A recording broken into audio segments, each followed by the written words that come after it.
What's up, Knicks Nation, as we return for another episode of Knicks Nocturnal, the late night show. We got some topics, a couple of topics we're going to talk about. We're going to talk about Mikal Bridges and what's going on with Mikal as I make my case for Mikal Bridges. Believe it or not, even though the Mikal Bridges saga has just gotten real. Jalen Brunson states that he wants to play, or is reported that he wants to play for the Olympic team, but will it be with Team USA? We'll also talk about Deuce McBride and his value to the team and what potential changes can happen once he gets back here. And also, to keep it on the captain, former Knick recently went on a podcast and made some interesting claims about Jalen Brunson and his status as an all-time Knick. We're going to discuss these events tonight on Knicks Nocturnal.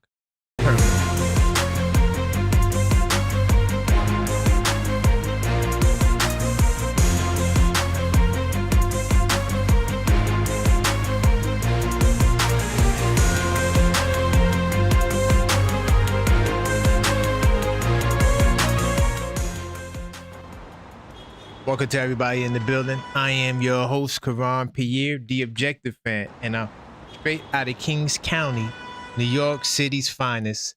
Man, you know the vibes. Tell a friend that we live, man. Big time salute to everybody in the building early. All right. I just want to take the time to greet y'all as y'all come in. You know the rules as you guys to smash that like button. It's very important for the algorithm. Okay. So definitely continue to smash that like button. Remember, 100 likes is the minimum, not the maximum, okay? And also, while you at it, as you guys enter, you might as well smash that subscribe button because we know that well over 60% of you guys are not subscribed. So help us close the gap and subscribe now. Of course, we're on the road to 10,000 subscribers. And we got the 5K giveaway. As soon as we get to this mark, we will give away this rookie, Jalen Brunson trading card. All you have to do is subscribe. No emails, no phone numbers. All you have to do is subscribe, and we will mail this out to you as soon as we reach our goals. So smash that like button now. And of course, as always, we cook it with hot grease. Big time salute to everybody. Now, I wanted to come on earlier, but I was with the family hanging, doing our thing. And so I didn't get a chance to come on earlier. The Blue and Orange Brunch will be coming on tomorrow at 1 p.m. Okay, 1 p.m. Make sure you guys are in the building. It's going down. And of course, we have to talk about the Indiana Pacers, among other topics that may arise around that time as well. Big time salute to all of the MVP donors. We gave them big time salutes earlier, 100%. And what else I want to say? I think that's it for now. I'm gonna get to my first topic, and then I'm gonna open up the phone lines off the rip. Okay. So this is a call-up show as well. So let me just get through this first topic, and then we'll open up the lines. Okay. We are talking about Mikal Bridges tonight. I'm gonna make the case for Mikal Bridges tonight. I don't know how I'm gonna do it. But you guys know I am the Objective Fan. And, I don't just get on the mic and freestyle. So there's always a method to my madness. Let me just make sure that the window pops up. Bam. Okay, boom. So Knicks Miles McBride need more time than ever as ugly reality sets in. Okay. Knicks have embraced the depth of rotation more in 25-26. That's under the guise of course, Mike Brown than they did a year ago. There's a value to be found in giving the starters more time to rest, of course, but actively generating positive value from the bench has been an uphill battle. With subpar Miles McBride's sideline, it's become perfectly clear as to how valuable he is to the Knicks, okay? And he's definitely one of the more valuable players in the NBA. When you factor in against his contract, he's only making $4.3 million. Big time salute to Brock Aller, Leon Rose, the Brain Trust, the guys behind the operation for orchestrating this deal, landing him for this salary. Okay. But unfortunately, he's missed the past 20 games, man, after going a sports hernia, core muscle. He's out 6 to 8 weeks. Okay. And hopefully he'll be back at the final week of the regular season. Okay. Now, here's the thing, and we talked about Jordan Clarkson. This is why Jordan Clarkson has to start. I mean, not start, has to play. Sorry. Knicks' second unit ranks among the NBA's worst scoring groups. New York starters accounted for 104 of its 118 points, okay, in the loss to the Clippers. Defense was clearly the biggest issue, right? Where the five stars averaged 20.8 points per play borders on unforgivable. Okay. Now, to make matters worse, the Knicks' second unit not only scored a mere 14 points, but shot 5 of 20 from the field and 4 of 15 beyond the arc. It's an unfortunately expected development considering New York's second unit ranks number 27 in offensive rating. That is terrible. This is why we were also advocating for Jordan Clarkson to get time. Okay. But defensively, it's performed well. But the inability to create consistent offense has inevitably been a heavy burden on the starters to dominate on both ends of the floor. So this is what I told you guys before, that he's going with this defensive lineup. Okay, but Mikal averaged 12.9 points. We're missing that. 2.8 assists. Okay, that is something that we're missing. And when the Brooklyn or the Brownsville Spurs fan called up and said, who has the better bench? See, he's not realizing that. He's looking at the bench from that standpoint, that we have the 27th worst offensive rating with the bench. But what he's not realizing is that the bench has been beat up and hurt. Mitchell Robinson plays every other night, and Deuce hasn't been there for 20 games. And you're not playing your best player on your bench, who just so happens to be Jordan Clarkson. So, I think that Deuce McBride is definitely missed, sorely missed. And Jordan Clarkson can help close some of that gap. But how many of you guys knew that the bench was 27th in offensive rating? It's a shame, man. And they sat there, and I told you guys, 2 of the last 16 games before last night, the bench scored over 37.5 points, which is the league average, only twice. So not enough offense coming from the bench. Big time salute to those of you guys watching. Continue to smash that like button on the way in. Big time salute to my man BS10258. Unfortunately, I have to beat you up in fantasy basketball. My man, okay, I see you. Bridges need to go. Oh, my God. I'm going to get the Bridges in a second. But listen, if you guys want to call up, you can. 646-995-8389. Call up. I'm opening up the lines from the rip because I'm curious for you guys to, speak on some of these topics that we're going over. All right, I'm going to get to the next one as well. Let me see. I'm going to get to Bridges. But I also want to cause some controversy with Jalen Brunson, okay? So, Tim Thomas did an interview recently. And honestly, he's been clapping at a lot of people recently. So, Brunson landed in the Big Apple back in 2022 and established himself as one of the team's biggest stars. And check this out, not just in the team, in the league as well. So Tim Thomas had this to say about Jalen Brunson. I'm curious to know what you guys think about this. Tim Thomas pushed Jalen Brunson ahead of Carmelo Anthony as an all-time Knick. Okay?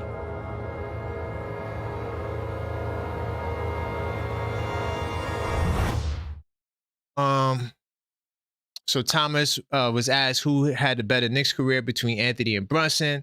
He acknowledged the former has reached the tip top as far as his overall career is concerned, and that he's already established a resident out of Springfield. And that, of course, big time salute to Melo on that. He's a Hall of Famer, first ballot Hall of Famer. Put some respect on that man's name, God damn it. Okay, but as far as he's concerned, Thomas believes you got to say JB. So are we going to put Jalen Brunson ahead of Melo? He's winning, and that's the bottom line. That's what it comes down to. Melo averaged a certain amount of points. It did his thing, but winning, that takes it all. What do you guys think about that as well? Now, we didn't get a chance to talk about that. But I had to go back, and I want to make this a little interesting because you could easily say Jalen Brunson, right? And if you're basing it on team wins, I think that Jalen Brunson definitely has an advantage there. But if we're just talking about individualism, numbers, accolades, while Melo was a Knick, okay, so when you look at some of his accolades, now he came to New York in 2011, right? He came halfway throughout the season, okay? Okay, cool. So then we get fast forward to 2012, okay? He was All-NBA All-Star, All-NBA third team, right? He was MVP. Now, you know, Brunson didn't make the All-NBA team when he first came to the Knicks. Then he was an MVP third team, All-Star, All-NBA second team. Jalen Brunson never made third in MVP race. Also, I don't think Brunson ever got a first place vote in the MVP ballot as well. He did this as a Knick. I'm not adding him the Denver days. I'm just talking about the Knick days, okay?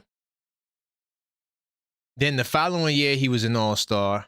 He was an All-Star starter like 5 years in a row, if I'm not mistaken. I believe it was 5 years in a row. If not, it might have been the whole 6, but I definitely remember 5 years in a row. Something that Jalen Brunson hasn't done. Jalen Brunson's only been to 2 All-Stars. 2-time All-NBA. No, he's been to 3 All-Stars now. 3-time All-Star, 3-time All-NBA. So if I'm basing it on individual accolades, by the way, 28.7 points, he led the league in scoring. Did Jalen Brunson lead the league in scoring? He was a scoring champion as a Knick.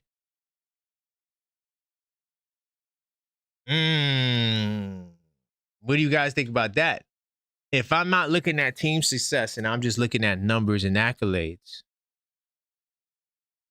you can make the case that Brunson will be better than Melo. One day you could make that case. But is he better than Melo? What say you? Somebody said, hell no. By the way, as you enter, continue to smash that like button, okay? All right, it's very important to the algorithm. Let's continue to get the likes up. Let YouTube know that we rock it tonight. And feel free to hit the phone line, 646-995-8389. Call up, voice your opinion. Let me just make sure I'm good on the back end here. Last time I checked it, I'm good. No, I'm not. Let me just change this. Bam. So, yeah. So, when you guys call up, we should be good. We're talking about Mikal Bridges as well. I'm going to make my case in a second. I'm going to make my case about Mikal Bridges. Okay? I know that's why a lot of you guys are here. I'm just giving you other things we could talk about as well. Okay? When you guys call up. Now, I want to touch on Mikal Bridges. And I want to start this off by saying this because I think it's very important that we acknowledge that I am acknowledging this. And let me see if I could get this on the screen. Hold on. So I am acknowledging this. I have no defense. I will not excuse none of this. 5 points, 7 points. Let me do this, the field goals. I cannot advocate 5 points on 2 of 9 shooting. I cannot advocate 7 points on 3 of 8 shooting. I can never in life advocate 0 points on 6 shots. Okay, now 9 points from 4 of 8. I don't like it, but we won the game and it was a big blowout, so we take that. And before that, this is solid. If I could get 15 points from Mikal, I take it. On a night when nobody had it, nobody showed up this night, besides Big Bodega. He dropped 9 points, 8 shots. Okay, 1 for 2 from 3, 4 from 8 from the field. What about the 15 against OKC? I'm sorry, this is where I was at. My fault. 15 from OKC. He's when he had 6 of 17. This was the bad night. Big Bodega didn't bring it this night. Big Bodega only had 5 shots. But, he was really aggressive this night. A lot of us wanted him to be aggressive, right? What about the night before? He had 11 points, okay? 4 of 7 shooting, right? What about this night? In a blowout win against Toronto. What about another win against the San Antonio Spurs? He had 25 points. He had 5 rebounds, 2 assists, 5 steals.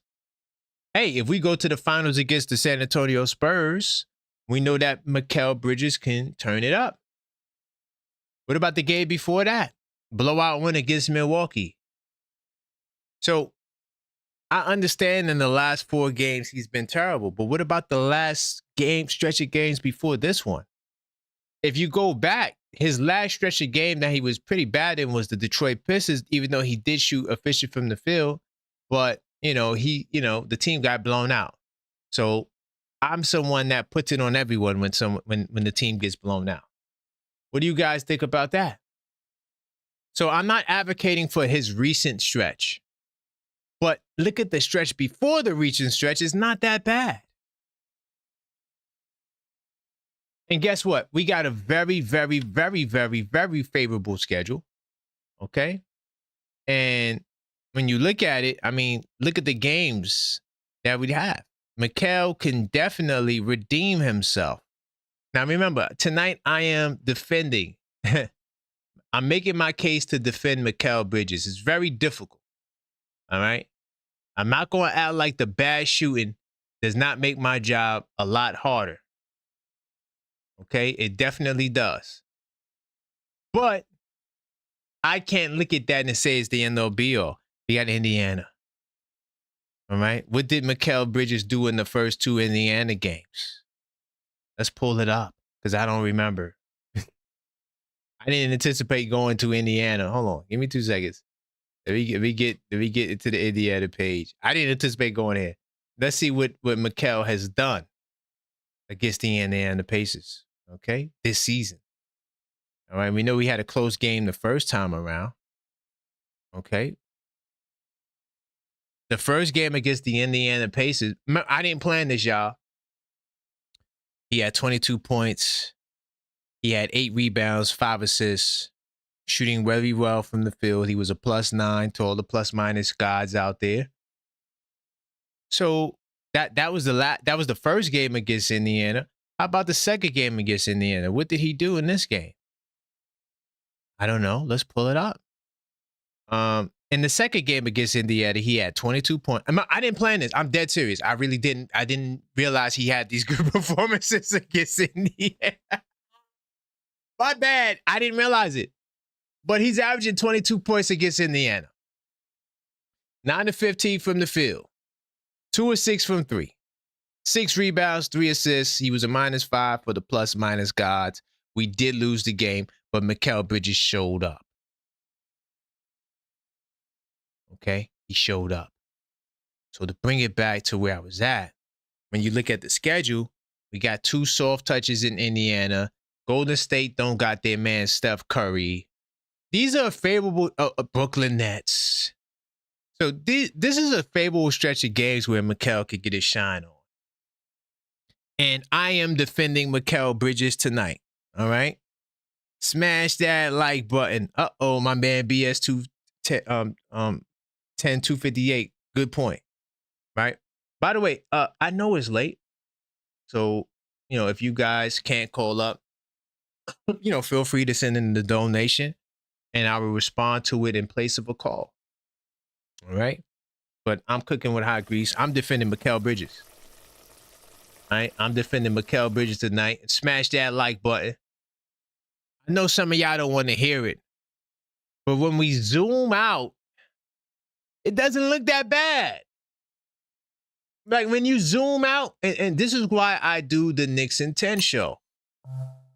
Because I can't look at one game. I can't look at 2 games. I need to look at 10 games in a row.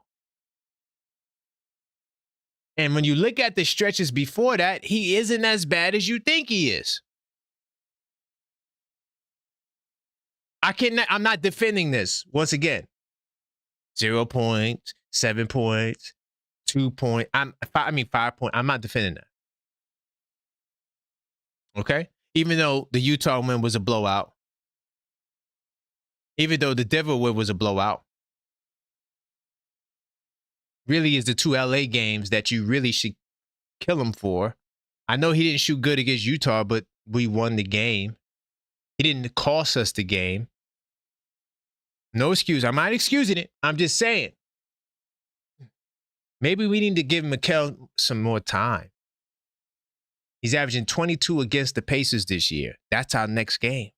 What if he balls out? And I'm doing my scouting on Indiana. I didn't even realize that he had 22.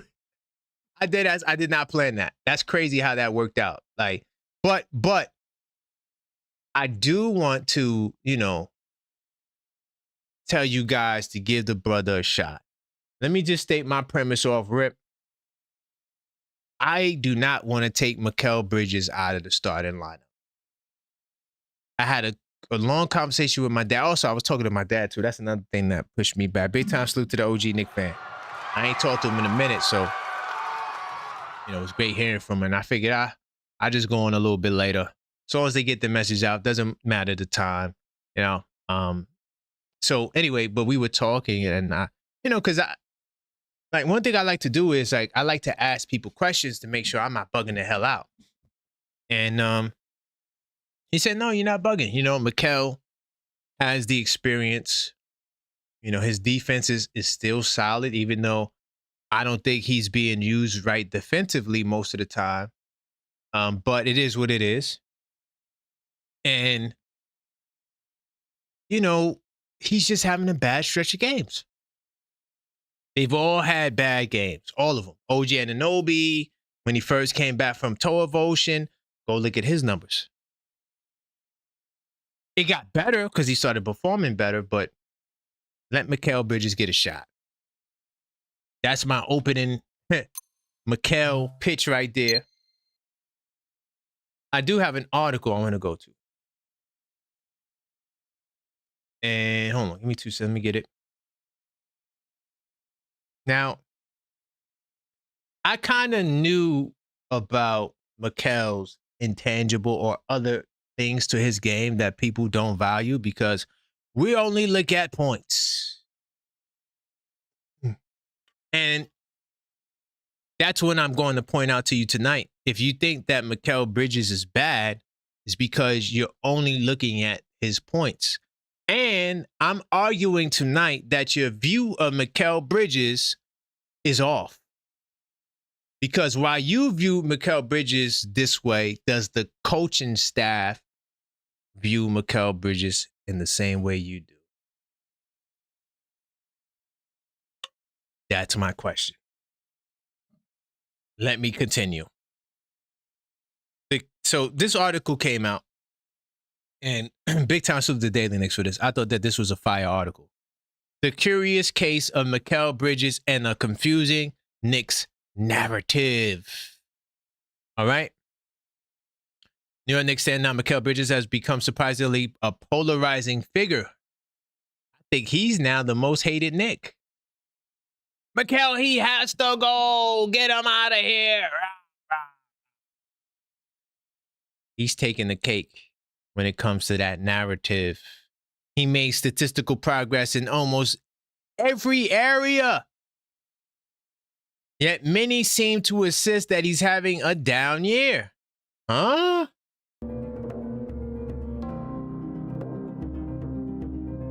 Wait a minute, hold up. I thought that if he's having major career improvements in mostly every statistical category, then why are we consistently tearing Mikal Bridges apart and saying that he's bad and he's He's not good, and he's missing shots. Yes, he is.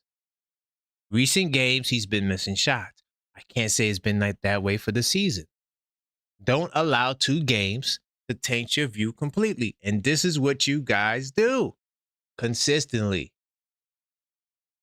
Now, all the from across social media, the rage towards Mikal is just, I think it's out of this. I think it's out of hand. Yes, I get on the brother for having the bad games. Yes, I laugh. He had the airball fadeaways. He's missing layups. We're not going to act like we don't see those things. You know, somebody said, hey, maybe we need to end in the Iron Man stretch. Maybe his regimen is just too much. You know? All good points. But it doesn't change this fact. I am Mikal Bridges' lawyers tonight, okay? I am here to defend the brother. Oh, my God. What's going on in the chat? First thing I see is somebody from Boston. Oh, Lord. Anyway, let me continue. So he's made statistical progress in almost every area, okay? Influenced by the price the Knicks paid to acquire Bridges and the possibly miscast role he's been entrusted on defense. I agree with that wholeheartedly. Maybe the role on defense you're giving him just does not fit him. The narrative has been equal parts confusing and compelling. I'm also going to give you guys a plus-minus lesson tonight. All right? In a second. Oh, you know what? Ooh, let me pause. I like this. Let me get this call in. Yeah, I want to call this. Hey, what's going on, Vic? Hold on 2 seconds. You might not be able to hear me. Oh, yo, you can hear me. What's going on, Vic? What's going on? Hey, man, I need you to tell me if I'm out of my mind. I need you to let's go. I need you to tell me if I'm out of my mind, man. Let's go. Okay, you always give the analytics. I'll listen to you. Okay, now you just said something. We answered our own question. Mm-hmm. The problem is, what they just said in that article, yes, if you're not using him to his best abilities, he's hurting the team, basically. Okay. So I like that. I wouldn't even put it on him then. He still needs to go to the bench. He still needs to go to the bench. I'm not going to put it on him if we're going to listen to that article. Then they got to go to the coaches. Okay. That's fair. That's fair. And I you know what? This been hitting me this year, and I'm like, hold on. We have Mike Brown, right? Yep. Sure do. After Mike Brown, who do we got? You talking about if we fire him? No, I'm talking about the head coach is Mike Brown. Oh, it's supposed to be Gent, but it looks like it's Rick Brunson. And neither one of them, in my point of view, is helping the team. We need a secondary person that was a head coach. Usually the people that win the championships, they second in command was the head coach. Right. And this is the last point before I get off. Okay. Somebody brought this up. Oh, I think it was Jose when he was doing the numbers. Okay. Then I'm like, hold on. Think of every NBA team that wins. Their main person to be the MVP of the finals. Right. You got to have some good numbers. That's true. Now listen to this. Somebody's going to have to not be selfish. Because in all reality, if I really look at it, Cat might show out in the finals. Ooh, and I like that. If they sub him on the MVP, that's foul. That's foul. Because in all reality, if you really look at the numbers, 10 seconds. Yeah. Cat numbers with. All right, hold on. Give me 1 minute. Not 1 minute. Give me 1 second. Yeah, If you get go ahead. Cat numbers right now and Brunson numbers right now, right? And we pick them in the finals. These are their final numbers. Who's the MVP? Are you saying in the last 10 games or for the season? Because it would be I'm a saying different for answer. the season. Brunson might have to win it. Brunson, I think I'll go with Brunson. 26, 6 point something assists. Yeah, I'm going Brunson. But what's the name is going to give you 20, 10, 5, maybe a steal, maybe a block. Nah, he's not giving you 5. That's an over exaggeration. That's a little bit of over exaggeration. He's not giving you 5. I love Big Bodega. He's not giving you 5 assists. He ain't gonna give you 5 assists. He's not doing it now on the season. That's what I'm saying. Yeah, he's not doing it. No, And then also, if you're gonna add sauce to it, you got to give Brunson his due because you know he's going to average 33. Like he's not just going to average 26 in the final. He's going to average like 30 something because that's what he does in the playoff. His numbers go up dramatically. All right, you give me 30, 35, 5. Yeah. And maybe 2 or 3 rebounds. But Cat gives you 22 to 25, 15, 4, and 2 blocks.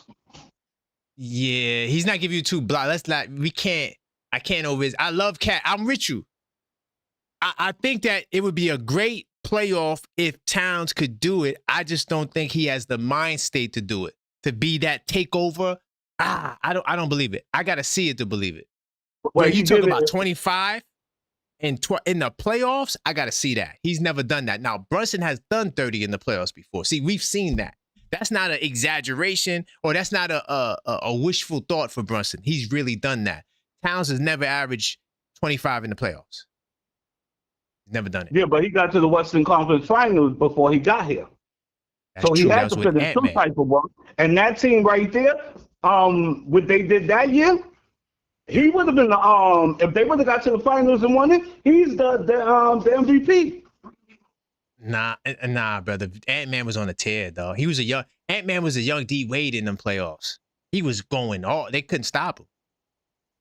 Yeah, nah. Yeah, but if Cat wasn't playing the way he was playing, they wasn't getting to where they was getting to. Yeah, no, I'm not saying Cat. No, see, I'm not saying Cat doesn't contribute. I'm talking about the MVP. Like, that's 2 different things. Being a Scottie Pippen, like Scottie, they wouldn't have won it without Pippen, but he ain't the MVP. Jordan is the MVP, because Jordan is putting up the 30 consistently in big moments in games. That's what we've seen from Ant-Man, and we've seen it from Brunson. We hadn't seen it from Cat. Now, I hope he can do it. I wouldn't mind it. I just don't think the mind state is there for him to get the 25 in the finals. I pray it is, because if he does that, we would probably win the finals. We're going to come back around. I know I got to get off, but we're going to come back around when playoffs come around. Because I think he gets at least 25, 12 to 14 rebounds, maybe 4 to 5 assists. I think he could do that. Okay. That's a potential. It's not a reality. Brunson, his numbers are reality. That's the only difference I'm telling you. We've seen Brunson do it. I'm going to go do some research on his numbers. I'm going to put it out now. Look, I'll do it up. I'll do it now. As soon as you get off, just go. I'm going to pull up the numbers for you. All right. All right, big time. That was a great call. Keep the calls coming. I don't mind if I'm in the middle of my joint, because I'm making the case for Mikal Bridges tonight, and I'm gonna be vacillating, going back and forth with the Mikal topic. Okay, I only jumped into it because we didn't have no callers in the beginning, but I'm slow roasting a little bit, and we're gonna take our time and really have a great Knicks nocturnal tonight. Continue to smash that like button. We gonna have some good conversation now. All right. Ooh, you know what I should do? Let me see. All right, let's do a split tab. All right, let me do split tab. And while I'm doing that, I'm going to get my man number 9 on here. What's good, number 9? What's good? What's going on? Not much, man. We just talking about a couple of different topics tonight, man. Where you want to go, brother? Let's go. Yeah, so after I called you earlier, you had a caller directly on after me.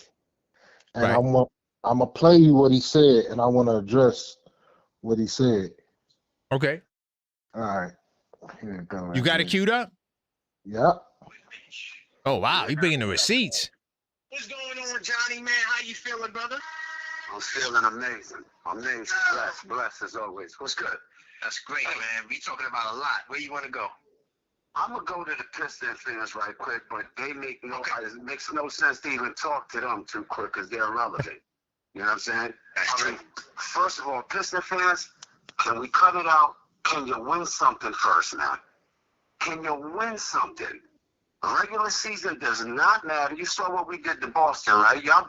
They beat us all throughout the season. What we do to them, sent them home. All right, so playoffs is money time.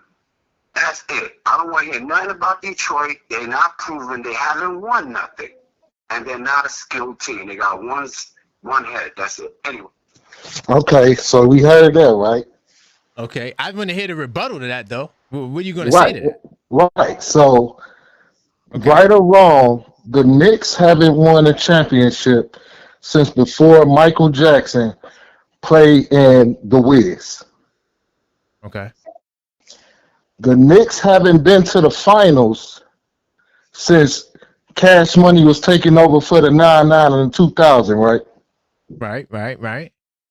So how can he call out? And third thing is the Pistons have won a championship in 2004, and we went back to the finals in 2005. So I know I'm 41 years old. The Knicks have not won in my lifetime.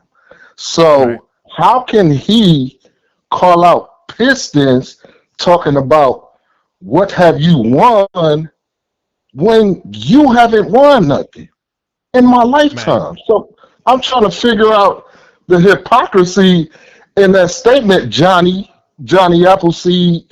What are you talking about? We're irrelevant. We're the number 1 seed in the Eastern Conference and have been that for the entire season. We ain't gave it up. We ain't got it back. Really quickly. You're falling into what he's saying, though. See, you're falling into don't do it. You were doing good. You falling into the trap, brother. I'm letting you know. What trap? Let me know the trap. You didn't win anything, meaning that with this team that you have now, your little 47 wins is cute, but you hadn't done nothing in the postseason, and you guys are carrying around like you guys are going to win the championship. He's not talking about the Detroit Pistons franchise. He's talking about this team with Cade Cunningham. Yeah, you haven't done nothing in the postseason. And I get that. But in order to call us out, you would have to be the Celtics, the Nuggets, or the Warriors who have won championships within the last 3-4 years. The Knicks ain't won nothing. They have been to one conference finals since 1999. So you haven't even been to the finals to criticize these Pistons to bring up winning. Because are you as a Knicks fan, are you celebrating the conference finals as if that's the big achievement? No, but you guys are celebrating 50 wins in the regular season as if that's a big achievement. We celebrating being number 1 since 2 years ago. We set a record for the worst consecutive games. Exactly. And that's what we're talking about. You haven't done anything yet, and y'all talking like y'all going to do something. That haven't done nothing when you haven't done that. I'm calling out the hypocrisy. I ain't saying we did this and we did that. We're talking about in recent years, the Knicks we went to the conference finals. We went to multiple second rounds. We have but we have the experience. I already told y'all the stat that proves that Detroit, you guys are not going to go nowhere this year. Now, in the future, I think y'all going to be good if y'all could keep all your talent. But this year, no team has won the championship without winning a playoff series with their core. So that's what my man was saying. With Cade Cunningham, y'all ain't win no championship. And they ain't won no championship with Jalen Brunson. So it's like what? It's like the pot calling the kettle black. How can you call out our pot when you still got the black kettle? No, what we're saying is we're primed for a deep playoff run because we already had one with this team.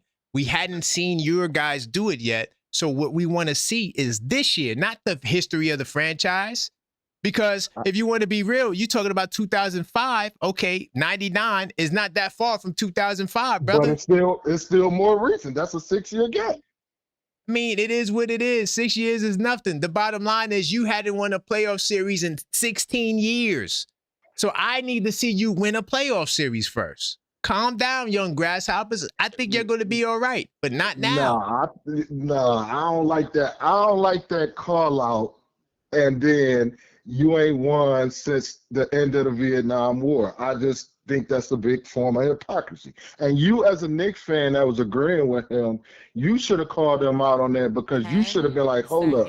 Me as a Knicks fan, it's not about to allow you to call out another team that they ain't won when I ain't seen no championship in my lifetime. Like, that's that's not how it works. We talking about this year. This year we were picked to be the favorites to come out the East, to the point where you believed that we were going to come out the East in the beginning of the season. So yeah, man, listen. I didn't think that. Okay. No, that wasn't me. Listen, number 9, I appreciate you, man. I'm glad you responded. You're the first one to have the receipts. I like that. Yeah. Hopefully more people do that. That's cool. Yeah. That's what's up. Big I time. appreciate it. All right, bro. All right. Big time. Yo, he had the receipts. I like that. Like, yo, he came with the sound bite. That's fire. I like that. That was good. That was crafty right there. You know what I mean? He still was wrong, you know, and that's why I was trying to tell him, don't fall into the trap, because this is what we're saying. You guys are so happy with the regular season. So he was talking about with Kate Cunningham, not Detroit history as a franchise. No, we're not talking about that. Of course, we know y'all won a title in 2004. There's no debating that. You guys won then. But now, all we're saying is you got a future. I agree. If you could keep all of these guys, Detroit will be formidable in the next couple of years. Right now is our time. That's all we're saying. And until you guys do something now, not 10 years ago. No, can't say 10 years ago. We got to say 20 years ago. Not 20 years ago. We're talking about now. All right. And by the way, keep the calls coming, because, you know, it is what it is. I like this. This is what I do at night. But look, I just want to give a side-by-side comparison, right? Now, the reason why I like this is because it don't got the names on it. So I just want you guys to look at the number. Remember what I told the brother when he said that Towns is going to score 25 or 30 or whatever he said in the finals? And, you know, and he should take the MVP. Now, I would love for that to happen, but this is how we do stuff over here. I deal in the practical world, not in the future world. That didn't happen. So Towns in his playoff career, okay, he's averaging 19.8, 10.7 rebounds. That's not finals MVP worthy. Okay? And I'm not trying to diss Towns. I'm just trying to give you the pecking order. Towns last year averaged 21.4 points, 11.4 rebounds, 11.6 rebounds. Okay? That's good numbers, solid numbers. Is that a finals MVP to you? Does that sound like a finals MVP? Y'all let me know in the chat. All right. Now I'm going to go to the Brunson side of things. 25.4 points in his playoff career, 5.4 assists. Okay. Now let's look at what he did last year. The brother averaged 29.4 points in 18 games. So when I say that Jalen Brunson get to the finals, he's averaging 30. The reason why I say that is because we've seen him do it in a series.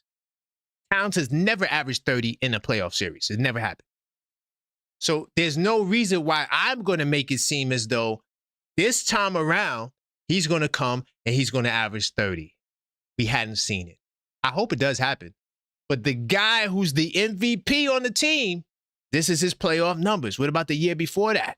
32 points, 7.5 assists. Brunson picks up his game when he goes into the postseason.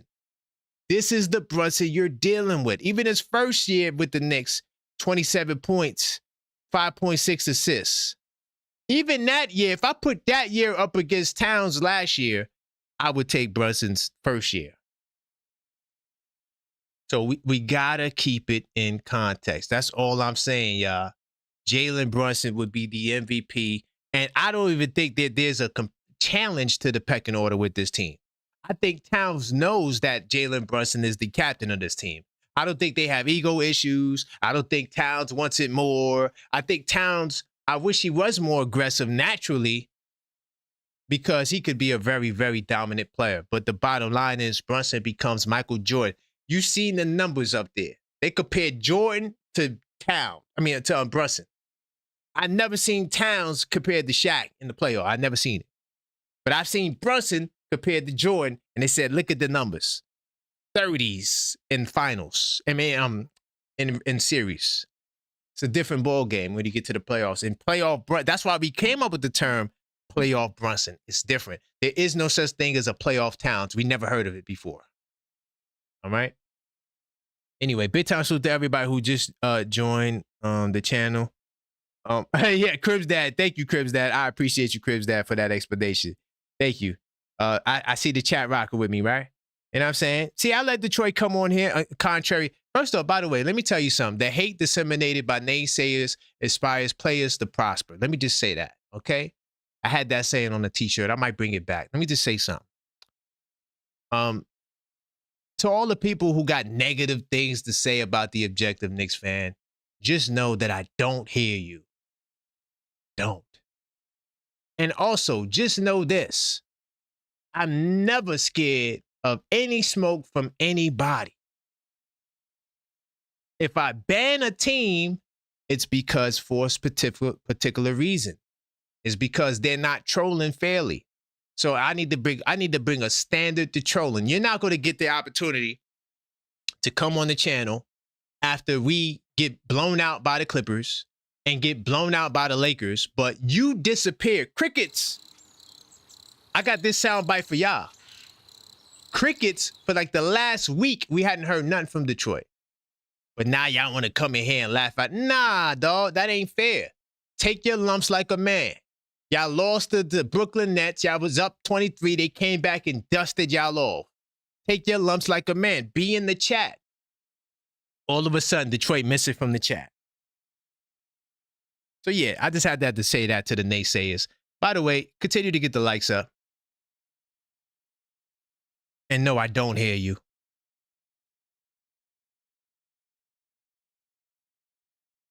Big time salute to my man Tugboat Taylor.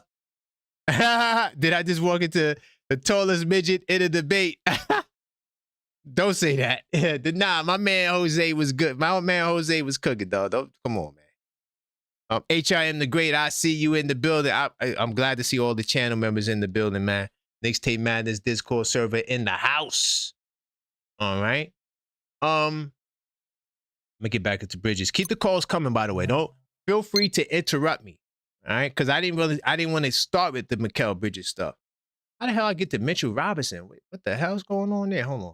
Get out of the Mitchell Robinson world. Don't want to touch on Mitchell Robinson tonight. Hold on.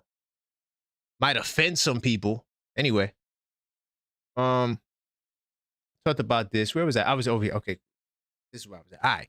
So now I'm back into my lawyer. If you just joined the stream, I started out talking about Mikal. Then we had callers that took us a little around the mulberry bush, you know, cats clapping at each other. You know, this is what happens on the Objective Knicks Fan Show.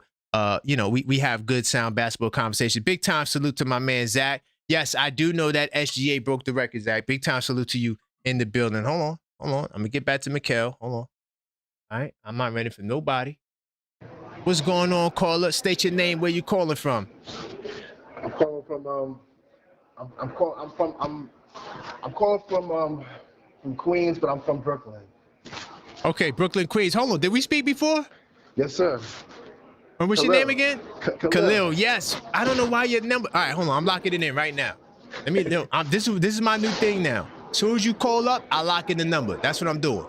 I appreciate it. So what's going on, Khalil?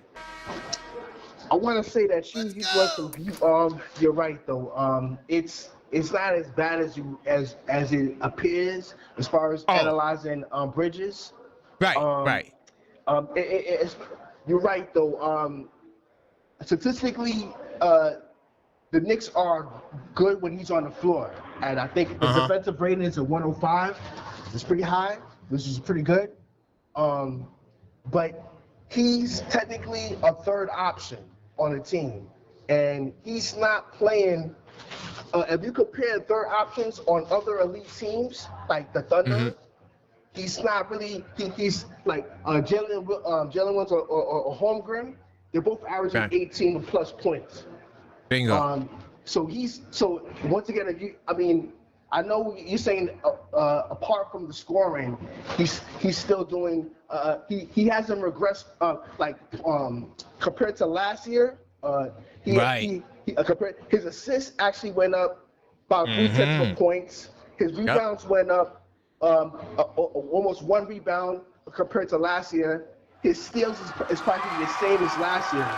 So it's almost like, I would say you can't. I don't even say he regressed. It's almost apart from the points per game, it's pretty much stagnant. Right. It went statistically.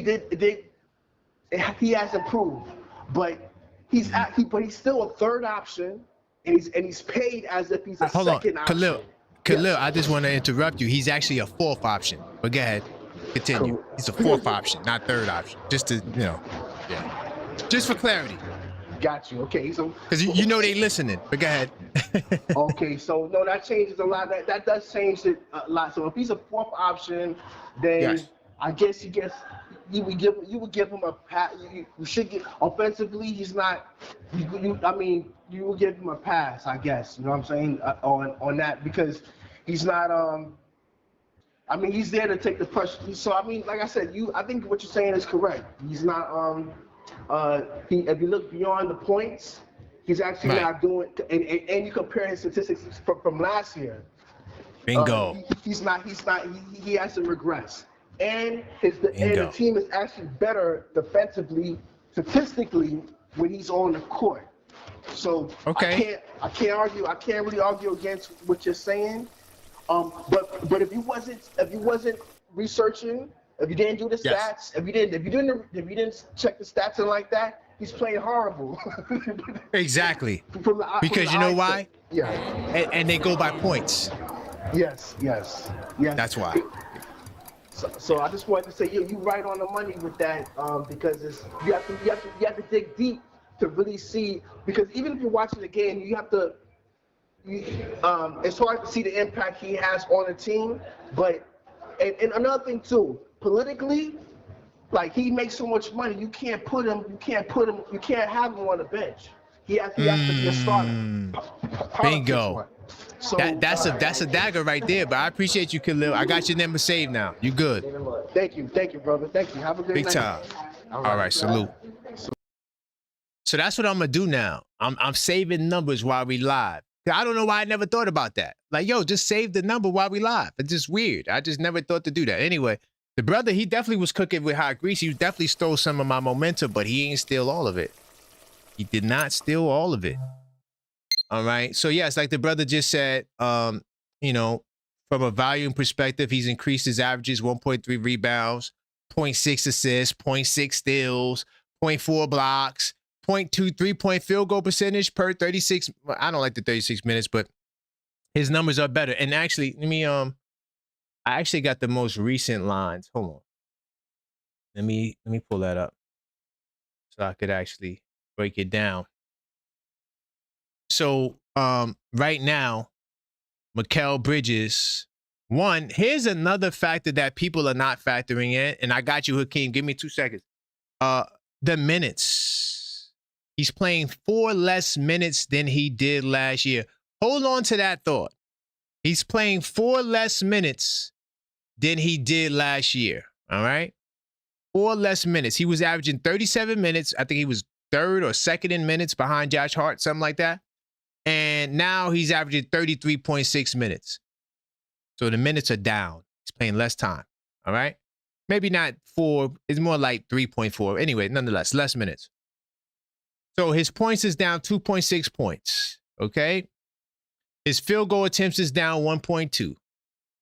His field goals is down 1.2. He's at 7.2. His field goal attempts is 14.4 last year. He's down 2 field goal attempts.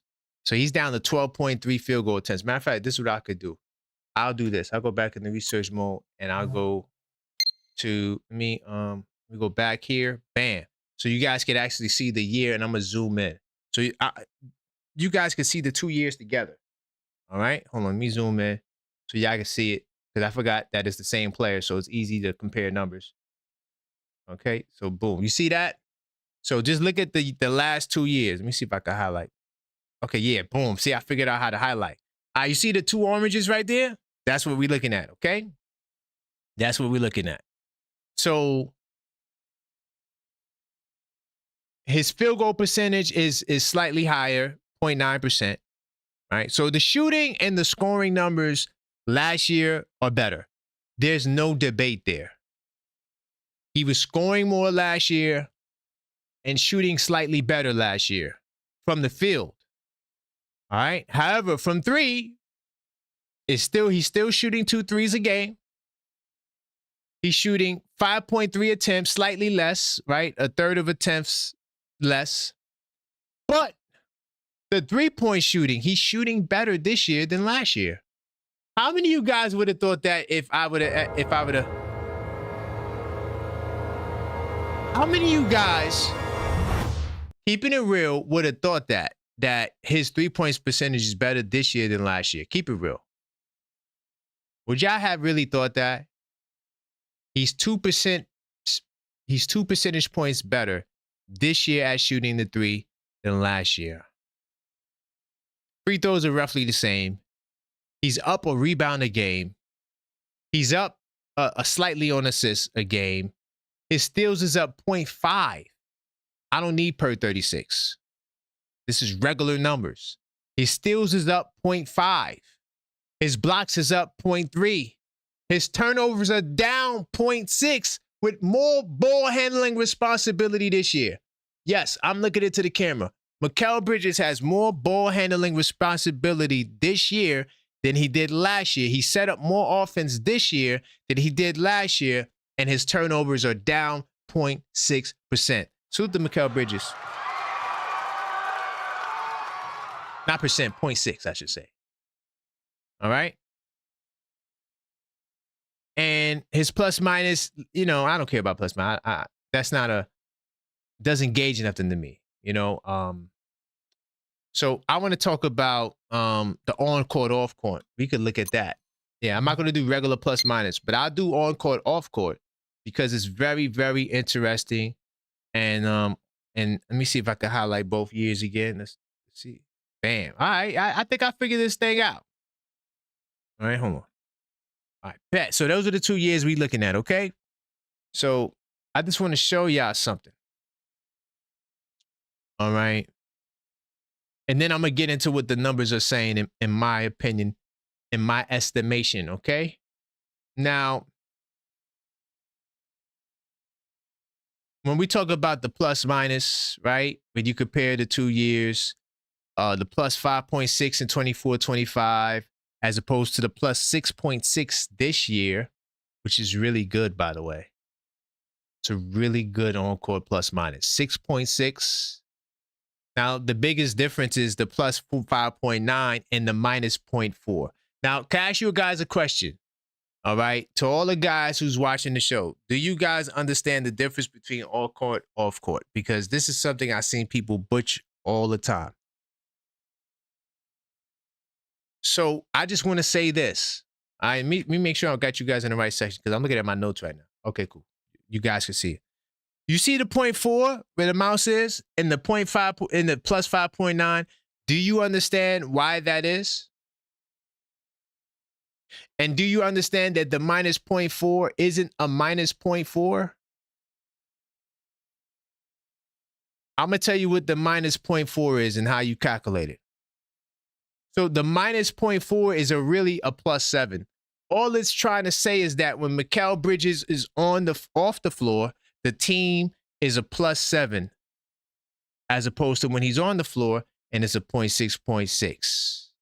So the team is slightly better when he's off the court, but there's no real difference. Both years is the same thing. Last year, if you want to say, oh, but look, he's better. No, last year is the same thing. It's a 0.3 different. So his on-court, off-court is basically the same. Yes, the team is benefiting more this year, but you got to think about the lineups that Mikal Bridges is playing with. He spends a lot of time with the bench units. That's why you have to look at plus minus with context. But the reason why I'm bringing up this stat is because to all my last year Mikal is better people, it's the same goddamn impact. In fact, you could argue this year, at least on the court, it's slightly higher if you want to be petty, but it's pretty much the same goddamn thing. Please do not come to me with plus minus and try to make an argument, because most of the time you guys don't know how to make the damn argument. Listen, by the way, we cooking with hot grease. Continue to smash the like button. I'm gonna explain what these numbers mean in a second. But we got to get the likes up, all right? Continue to like the video. It's very important to the algorithm. All right, I do appreciate you guys' support. Smash that like button on the way in. All right. If that's you, Khalil, big time salute. Oh, and I like that point that he added. It's a career high 3-point shooting percentage as well.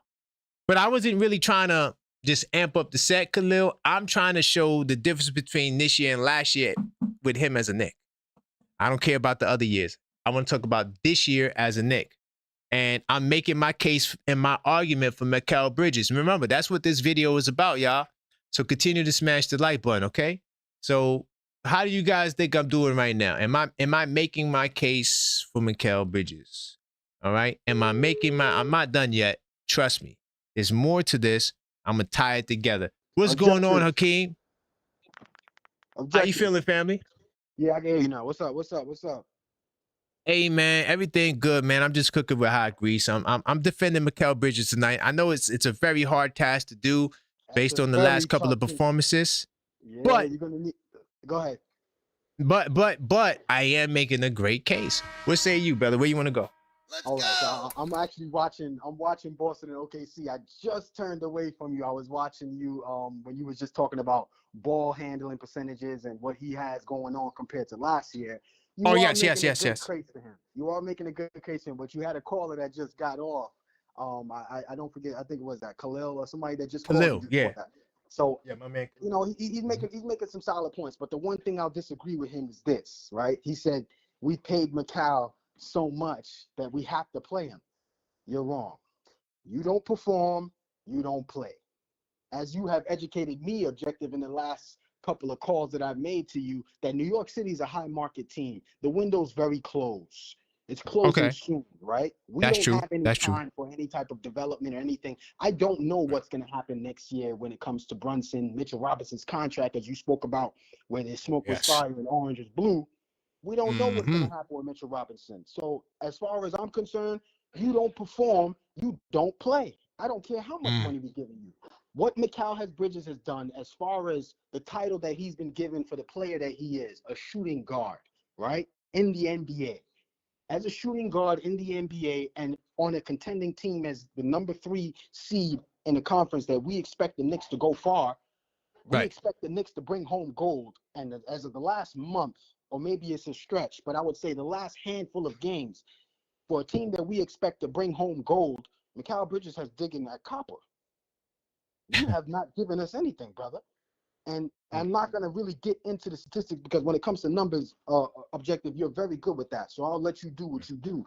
But to the people out there, I'm not going to pull the smoke alarm just yet because I haven't seen fire, but I do smell smoke when it comes to Mikal Bridges. Yeah, I'm not mad at you for where your perspective is because of, I feel like there's not a clear pecking order with this team. Yeah. And my question is, what is Mikal being asked to do? And so we got to unpack that. But I hear what you're saying, and I do agree with both of y'all. I think that, you will sit because the window is short. It's very short. But what he's trying to say is, and I'm gonna add a little bit for him. I think he's saying what he's asked to do. Because of that, that's why he won't sit. I think that's where he was more leaning towards, like he's actually doing his job, kind of. That's where the brother Khalil was kind of coming from. If I could speak for him. Okay, and you're doing a good job speaking for him, Objective. But I will say this to furthermore, as far as what we're asking Mikal Bridges, what management and what the contract is asking Mikal Bridges to do. As a shooting guard, he came from a Brooklyn Nets team that you led in scoring all year. And if I'm not mistaken, the year before, we're not asking for 25. We're not asking for 20. if you're asking me to put it very simple in small layman's terminology, Mikal Bridges should at least be able to give us 15 every night. I'm gonna let you go with that objective. I appreciate you. Big Always time. love, always support. Big time salute, Hakeem. I appreciate you. Appreciate it. All right. Big time salute to Hakeem. I appreciate the pushback. Because you guys are entitled to feel the way you feel, because I don't think that there's a clear pecking order with this team. Like, that's part of the stuff that Josh Hart was talking about the role. And not the role, but not just the role. That was early. No. When he said we have to find our identity. See that part? This is part of the problem. This is part of the problem. Now, I want to say this, Hakeem. You know, this is why, you know, you see, we're looking at the last couple of games, but you said that you want from Mikal Bridges, you want him to give you 15 a game. And I'm here to tell you that's exactly what he's giving you. He's giving you 15 a game. Hold up. Let me go to research mode. Mikal Bridges is giving us 15 points a game. That's what he's doing. He's giving you 15 a game. See, look, when we look at Mikal, right, we can't forget this. We can't forget this right here. All right, hold on. Let me make this so y'all can see the whole window. All right. So look, you can't. All right. So we know about. I'm not defending 5. I'm not defending 7. I'm definitely not defending 0, and I'm not even defending the 9, except the fact that it was a blowout win. But you cannot ignore 15, right? Even though we lost, he still dropped 15. The 15 that you asked for. He dropped 11 in the win against Toronto. He dropped 25 in San Antonio. This could be a potential finals matchup. You got a guy in Mikal Bridges who always eats up the Spurs. He'll be very important in that series. All right. What about the 10 against the Milwaukee Bucks? I take that. 18 against Cleveland in the loss. Now, a lot of us got upset, said he took too much shots, but nobody else was taking shots, and Towns only had 5 shots. What do you want the brother to do? But look at his numbers. If you look at this stretch right here, this is a consistent, clear 15-point a game, except with the exception of the Detroit Pistons games, right? And the first Denver game, right, where he couldn't buy a shot in the Denver game. But besides that, he usually gives you that. Okay? He usually, and by the way, my man, number 9 from Detroit, he waited to the next show to address somebody. But at any point in time, if you are triggered, I just want to let you guys know, we do have a callback option to the people who just called. So if someone triggers you, you could always call back to address that person. All right. Just to let you know that there is a system in place for people to give slight pushbacks when they feel offended. So my brother Khalil was dead right. I'm glad he called and he affirmed some of the things I was saying about Mikal Bridges. So my case for Mikal Bridges is that I think this is what the coaching staff wants from him. The 15 points a game and being the 4th option. Of course, nobody wants him missing shots. That's not what I'm saying. I'm saying in his role, he is the lead point of attack defender. That's what he does. He is out there more for defense. Or I'm not going to say more. I'm going to say that his role as a defender is more valuable or expanded under Mike Brown's eyes than him scoring. That's why you'll never see Mikal Bridges coming off the bench. It would never happen. And there's more to this that I want to unpack, because I just gave you the plus minus stuff, right? I want to now give some context to the numbers. So first off, Mikal Bridges, you know, let me see if I could do this. Hold on. So I'm going to go to NBA.com. I got too many damn windows open. My fault, y'all. Hold on. Give me 2 seconds. So I want to pull up Mikal Bridges really quickly. And I want to go advanced. And I want to go net rating. No, sorry. Players, advanced. And yeah, it should take forever long. Sorry. And then I'm going to go net rating. So when you look at the net rating for Mikal Bridges, first of all, by the way, his defensive rating is a 1. So all the defensive people who care about defensive rating, his defensive rating is a 111, which is a big improvement over where it was last season. Major improvement. Okay. It doesn't tell you the whole story. No, it does. Okay. Let me explain that. It actually does. If I compare his defensive rating from this year to last year, okay. If I compare his defensive rating from this year to last year, oh God. Please open up. Hold on. Let me refresh it. Reload. Good Lord. Anyway, so this is a oh God, where the hell am I at? So his net rating is slightly higher than where it was last year.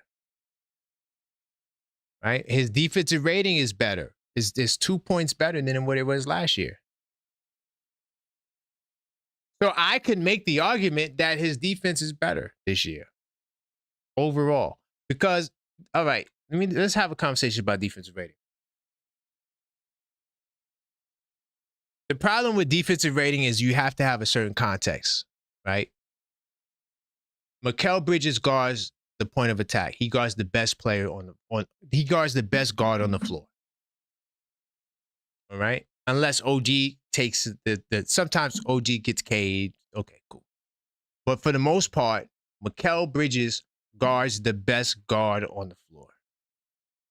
Same thing was said last year. So that's why I can compare his defensive rating from last year to this year. Because his role defensively is the same. His numbers are better this year. Everything besides scoring, except three-point percentage, is better this year. And my premise and my point is that when you look at the points per game, right? And I'm going to put it back up there just so we can have something to look at. So when you look at the points per game, go to right here. When you look at the points per game and you say, well, damn, and this is what we do. He averaged 17.6 points per game last year. This year, he's averaging 15. So, man, he's regressed. I don't really like that statement because in the NBA, you have roles. You have roles in the NBA. Okay? So what this tells me is that, one, he's playing less minutes. So usually less minutes means less production. But we're not seeing it everywhere else. We're only seeing it in the scoring. So what that tells me is that Mikal Bridges went from being an option on offense. So I say fourth option. There really is no such thing as a fourth option. You usually do not run plays for your fourth best player on the floor. Can you say that they run plays for OG? Now they're starting to. Like you might see OG come off pick and roll, right? With the big guy. You might see OG and Anunoby, posting a little bit in the mid post. You might see them set him up to do something in the mid range. He's trying to get a little step back sometimes. I'm not saying OG's on the money all the time, but they're starting to really call plays for OG. Do you ever really see plays called for Mikal Bridges? It's very rare. So what I'm proposing is that Mikal Bridges is a connector wing. That's what they would call it. He's a connector wing. He swings the ball. He attacks closeouts, defends the best perimeter player, right? And he keeps the offensive flowing. That's why his assists were slightly up. In fact, the first 10 games of the season, he was averaging 10 assists a game. Why do I know this stat? It's because I do a show called the Knicks in 10 Show. At that point, I dropped a video and all the channel members saw it. It was called I owe Mikal Bridges an apology. It's a great watch. If you're a channel member, go back and watch it. Right? All right. So that's how I know that. Anyway, so and he's initiating a lot more offense than he did last year. Now I still don't. I'm not gonna act like I like it, but his role has changed a little bit when it comes to scoring. He's not asked to score. All right. He's asked to keep the ball moving, spacing, get into the corners, playing defense. All right. This is what he's doing this year. All right. I got one more thing too. I got another stat. All right. And this is what makes it more impressive to me. And let me see if I can get it really quickly. By the way, as I'm cooking with hot grease, we got to continue to smash the like button. It's very important. I'm cooking tonight. I'm defending Mikal Bridges, a case I didn't think that I could make. But you see, one thing about me, I'm a skilled debater, right? I took communication classes. That was actually my major in St. John's University. So I'm a very skilled debater, man. Very crafty. What I do is I try to give you my weakness. I basically what I do is I try to be like Eminem with the 8 Mile. I want to give you my weakness so that way you can't attack my weakness. I told you off the rip, I'm not defending his shooting. His scoring, I'd rather. I'm not defending that. I have no defense for 0 points. So I pretty much take that argument off the table. And now I'm taking you into my domain so we can get to the bottom of what Mike Brown is asking for Mikal Bridges. Okay? And he made a comment earlier too about the ball coming his way. Hold on, let me see if I could get it really quickly. I'm not going to go into research mode. I should have it up here on one of these screens. But he says, I think it's just a game of basketball. Sometimes you try to get open and sometimes it doesn't find me. Right? That's what he said earlier. Just try to find ways to stay aggressive. You know why? After going through this presentation, I'm thinking that, he's saying that, well, this is where I'm supposed to be on the floor, and I'm doing my best to activate opportunities in this offense. And even though I'm missing shots, I'm still looking for ways to get more shots. And it's just basketball when I don't get those shots. So maybe he wasn't passing the buck. Maybe he's just saying, in this system, this is where I am destined to be. Right? So, I have another stat I want to get to. I'm going to find it. And I'm going to put it back on the screen. All right, so here right here to me, if you analyzing something, right?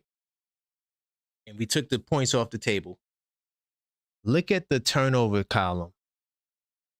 Do you see the turnover column? Mind you,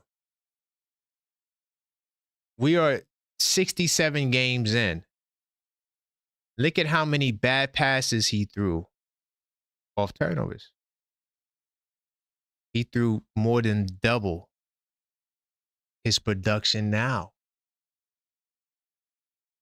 He's also lost the ball twice as much more last year as he did this year, with 67 games left. We have 13 games left. He's not going to finish nowhere near close to where he was last year in terms of the types of turnovers that he's getting. The brother is super efficient when it comes to playmaking. Even though I'm not saying he's the best playmaker. Relax. I'm talking about his efficiency as a playmaker. Relax. I don't want y'all to go off the deep end and say, well, I'm saying that he's this great playmaker. I'm not. All right? But cutting his turnover in half is another reason why the team performs better with him on the floor. Okay? And that to me is a Master Miyagi stat right there. Remember, you heard that from the objective Knicks fan first. If you see anybody else talking about that, he's a more efficient playmaker with more responsibility than last year.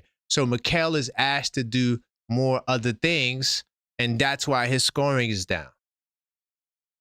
If you're talking about overall shooting, you could argue that he's better this year. He's shooting the 3-ball better at a 2% clip. He's gone from 35% to 37%. Keep the calls coming. 646-995-8389. Call up if you want to talk about Mikal Bridges. I'm making my case. And in my opinion, I think Mikal Bridges not only deserves to start, I think he may even be doing a good job in his role. Not as a scorer, as a connector. It's a difference. His job is not to score. His job is to connect. Space, being a floor spacer, a passer, somewhat of a facilitator sometimes, and someone who can defend the point of attack. And he's doing better under Mike Brown than he did under Coach Tibbs. It's just a fact. And is the number one key that you guys got to understand is that all his other stats are up. All his other stats are up by playing significantly less minutes. Right? So the argument, you can't use the argument that he's burnt out and he's playing too many minutes when his minutes are actually down. If we could go a step further. Hold on. I don't think the brother needs to miss a game. I'd like to go a step further. So if you want, we could look at the last 10 games and see what his minutes is. What his minutes have been. All right, please load up. Bet. 29 points. So in the last 10 games, his minutes is definitely down. Everybody's minutes is down. So the argument and the notion that these guys are burnt out and tired, how? They're not playing enough minutes to be burnt out and tired. They're all playing less minutes, significantly less minutes than they did with Coach Tibbs in recent games. The only one whose minutes were higher slightly was Jalen Brunson. But as you can see, those numbers are coming down, especially with this guy, Jordan Clarkson. I expect him to get more time in the rotation. And then when Deuce gets back, I think it's going to be even more crazy. I think it's going to be even more fire. So we got to keep that into consideration. Mikal is doing this with his numbers is down, and then he's doubling down on his defensive rating. Remember, you look at Jalen Brunson, and his defensive rating is fire. Don't get it twisted. But you got to understand something. Jalen Brunson doesn't guard the best players. Defensive rating does not account for matchups. That's why you cannot use it as a baseless stat and say, not baseless, as a basis for your argument without further context. Right? Mikal Bridges' defensive rating is a -1 on the year in the last 10 games. And he's guarding the tougher assignments. So, hey, look, I made my case for Mikal Bridges, y'all. Can't tell me I didn't make my case. Some of y'all might disagree. And, oh, by the way, if you don't know the number, it's 646-995-8389. Call up. All right, call up. I see that. I peeked into the live chat. Call up. All right, I'm here.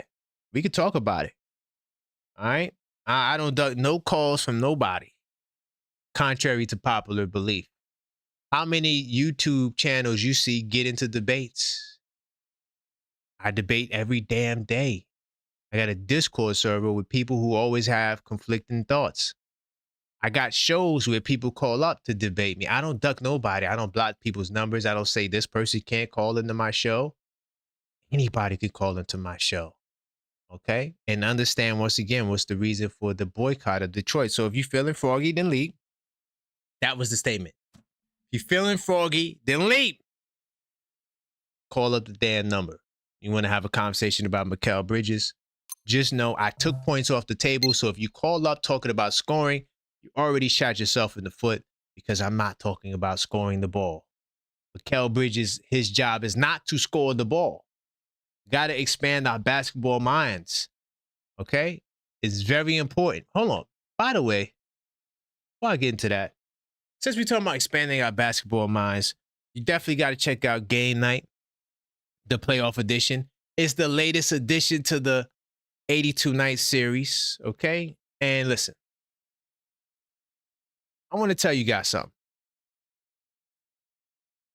and ask a question. First, let me start with a question. How many playoff moments have you lived through that you wish you wrote down? Okay?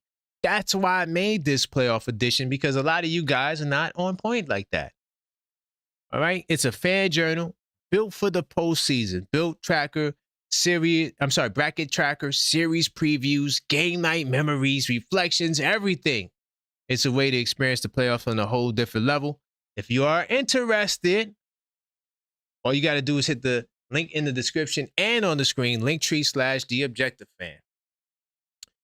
Free shipping on sale arrives to your door right before the postseason. Go and order now. It's available for a limited time. All right. And the goal is to expand your basketball knowledge beyond the horizon. That is the statement that we say using this journal. Okay. So,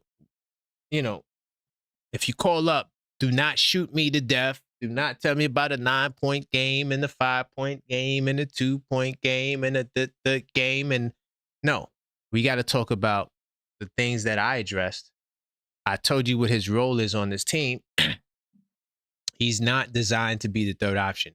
We have 3 other guys who score. We need guys that can star and be defensive stars.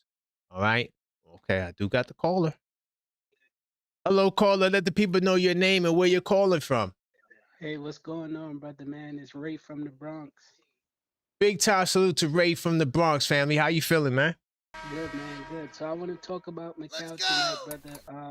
So Mikal, he wasn't playing. I mean, this year Mikal has been, playing great, but at the same time, I feel like he could be a lot better. But one thing about Mikal, man, is he's gonna play every game, and we respect that. Now, the only thing I want to see from Mikal for this upcoming season, like heading into the playoffs, is hopefully he could come with that same game that he had last year, just come back and start just, blocking shots and having those big time, like game winning plays. So that's all I wanted to say, man. And I feel like this year, we gonna get it together, but at the same time, they got to turn up for the playoffs and they got to get locked in and focused because Boston and Cleveland, and I feel like what you call it, what's the other team? Boston, Cleveland, and there is no other Detroit. team. And How Detroit, about that? yeah, but yeah, Detroit not ready for us, man.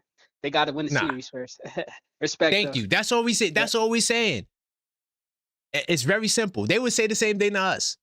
Yes, that's the same thing I would say too. Like, you got to win the series before you could talk to us. Because we're Right. We're not talking about the all conference time. finals. Yeah, we the conference finals champs. So it's like they got right. Yeah. We're not talking about all time. Like our franchise versus theirs. No, we talking about right now, dog. Isaiah Thomas ain't here. Chauncey Billups ain't here. Rasheed Wallace, no, dog. We talking about Cade Cunningham. He has to win a series. Period. Right. And that's what I'm saying. Until they can win a series, then they can say something. But until then, man, I feel like, right now we probably one of the most proven teams in the East. So I feel like we can come out of the East again. But like I said, it's gonna take for JB and all them guys to just lock in. They gotta get Cat going, and I feel like Alvarado, my boy, came home, he started cooking, and that's what I like to see, So the energy is there, man. The pieces is there. We got a lot of good, people on the team. So I feel like, maybe it's just time for them to lock in and then make that run. So we'll see Big how time, it goes, man. though.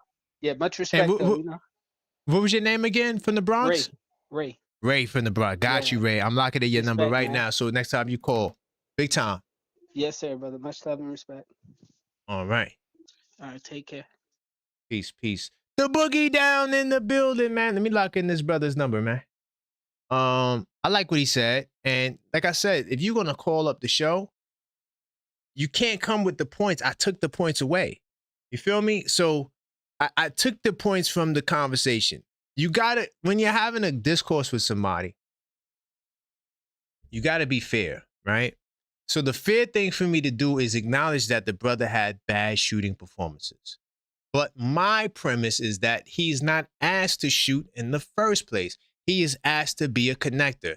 His job is to spot up and catch shoot. Matter of fact, hold on, I'm gonna pull up this stat. There's another stat I wanted to get to. You know I'm Stat Master Miyagi.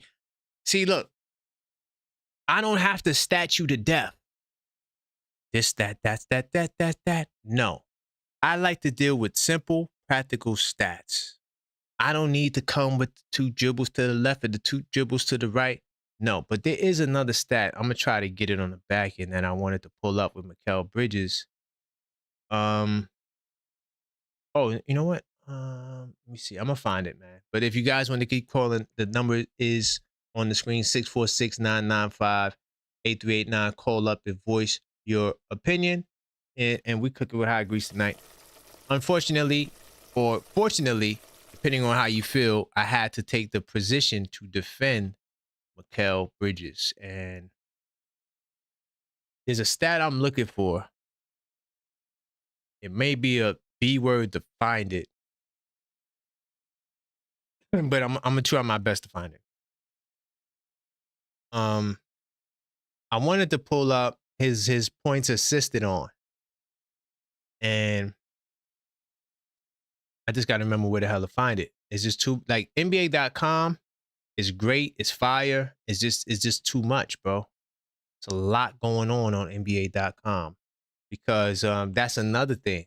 You know, is Mikal, is he someone who is designed to create his own shot, or is he scoring based on what he's being assisted upon? All right. Hold on. Let's do it together. So I'm on NBA.com, right? And I'm trying to find the assisted upon stat because it's very, I don't remember it. But it's very, very good to look at these things to get like a balanced perspective. Let me see. Let me go to players. All right. Scoring. And it should pop up here. How? Let's see. Percentage of deep. Okay, cool. So let's sort it right. Let's do it like this. All right. So you what you're looking at right now on the screen is the assisted upon field goal percentage, right? So your percentage are based on shots that were assisted. All right. You have assisted versus unassisted. That's how you analyze this chart. Okay. So when you look at unassisted, 2-point field goals made. Did you see where my mouse is? Hopefully y'all can see it. All right. Look at Jalen Brunson's, just for contrary, just the most dominant ball guy on the team. 78% of his 2-point field goals are unassisted, meaning that no one's passing Brunson the ball mostly. He's mostly getting his own shot. Do you guys see that? All right. Do you guys see that? Okay. That means 22% of his 2-point shots are assisted upon. Does that make sense? I'm going to go down to Mikal Bridges. All right. Now, I'm going to start unassisted. Out of his 2-point field goals made, 32.6% of his shots are assisted upon. See that? Okay. I mean, I'm sorry, unassisted upon, meaning that there is no assist. Okay. Unassisted and assisted. All right. So that means that 67.4% of his 2-point shots are assisted upon. Does that make sense? So that means that in order for Mikal to be efficient, he has to be past the ball. You got it? Does that make sense? Let me know in the chat if y'all got that. Right? So if you want Mikal to score, you got to give him the ball. He is not a creator of his own shot. You could say the same thing about OG Anunoby. It's slightly less, but it's still 66.3%. His job is to be a connector. All right? I don't even want to go to the threes and all of that. I could. But, you know, look, this is the assist percentage on the three. Look, 98.5%. Right? I don't want to do that. The bottom line, the only reason why I went here, because I want to keep it simple, it could get really tricky and complicated, is because Mikal Bridges, you have to give him the ball. Thus what he said in the quote. Sometimes the ball finds me. Sometimes I have to do a better job getting open. That's what he's talking about. Salute to my man Randall in the building. All right. I'll be back tomorrow with the Blue and Orange Brunch Show at 1 p.m. Also, we got a game tomorrow, so it's game night. I appreciate you guys for rocking with me, man. I made my case for Mikal Bridges. And until next time, as always, let's